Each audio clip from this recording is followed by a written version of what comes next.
과학이 어려워? 일단 5분만 투자해봐. 우리 주변에는 여러 가지 물체들이 있어. 그리고 그 물체들은 물질들로 이루어져 있지. 이때 한 가지 물질로 이루어져 있는 물질을 순물질이라고 하고, 이 순물질은 어느 부분이든 일정한 조성을 가지고 있고 고유한 성질을 가지고 있어. 두 개 이상의 순물질로 섞여 있는 물질을 혼합물이라고 해. 앞서 말한 것처럼 물질은 여러 가지 성질 중에 그 물질만이 나타내는 고유한 성질인 물질의 특성들이 있어. 그리고 이 물질의 특성을 이용하면 순물질과 혼합물을 구별할 수 있지. 이번엔 이 물질의 특성들을 알아보자. 밀도는 어떤 물질의 질량을 부피로 나눈 값이야. 즉 단위 부피당 질량을 의미하지. 단위는 그램 퍼 세제곱 센티미터 혹은 그램 퍼 밀리리터 혹은 킬로그램 퍼 리터를 써.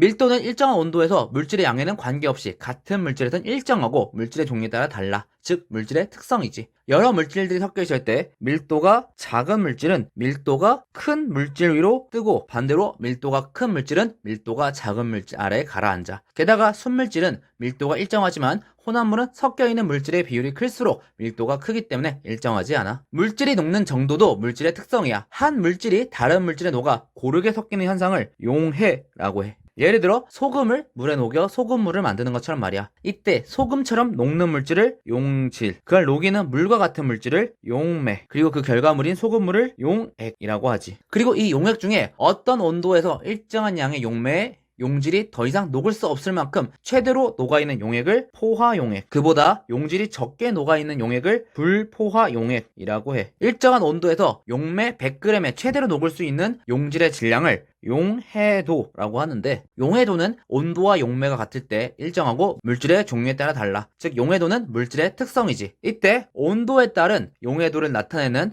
용해도 곡선을 보면 온도에 따라 물질의 용해도를 비교할 수 있고, 용해도보다 용질이 많으면 오히려 용질이 녹지 않고 남아있기 때문에 냉각 시에 석출되는 용질의 양을 계산할 수도 있지. 예를 들어 황산구리2는 60도에서는 용해도가 40g이지만 20도씨에서는 20g이기 때문에 60도 물 100g에 황산구리2 40g을 녹인다면 잘 녹아있겠지만 20도로 냉각시키면 20g이 석출되겠지. 탄산음료처럼 기체 역시 용매에 녹을 수 있는데, 기체의 용해도는 온도가 높을수록 작아지고 압력이 낮을수록 작아져. 그래서 기체의 용해도는 온도와 압력을 함께 표시하지. 작년에 순물질의 녹는 점, 어는 점, 끓는 점은 물질의 양에 관계없이 같은 물질에선 일정하고 물질의 종류에 따라 다르다는 것을 배웠을 거야. 다만 혼합물의 녹는 점, 어는 점, 끓는 점은 일정하지 않아. 그래서 이를 이용하면 순물질과 혼합물을 구별할 수 있지. 이제 혼합물을 분리시켜보자. 물질은 저마다 끓는 점이 다르기 때문에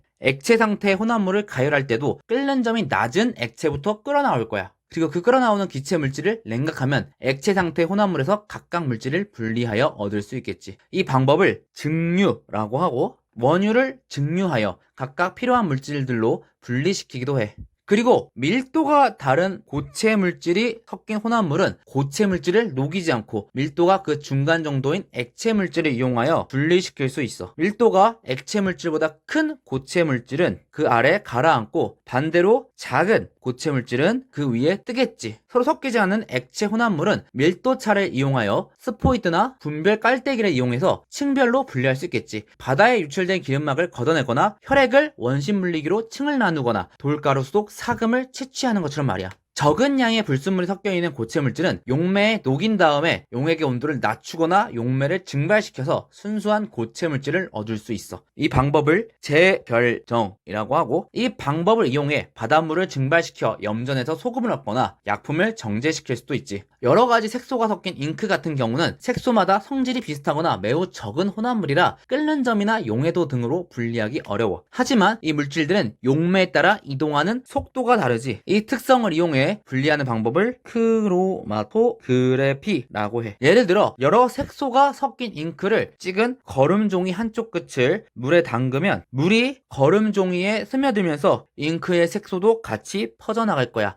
다만 색소마다 물을 따라 이동하는 속도가 다르기 때문에 어떤 색소는 물을 따라 빠르게 이동하고 어떤 색소는 느리게 이동하면서 분리되겠지. 이 방법은 과정이 매우 간단하고 걸리는 시간이 짧은 뿐더러 앞서 말한 것처럼 매우 적은 양의 혼합물이나 성질이 비슷한 물질이 섞인 혼합물을 분리할 수 있어. 그리고 한 번의 과정으로 여러 물질이 섞인 혼합물을 분리할 수도 있지. 이 크로마토그래피는 약물 복용 검사, 의약품의 성분 분리, 단백질 검출, 잎의 색소를 분리하는 등의 과정 과정들에 이용돼. 이번에는 물질의 특성과 이를 이용한 혼합물의 분리 방법까지 살펴보았어.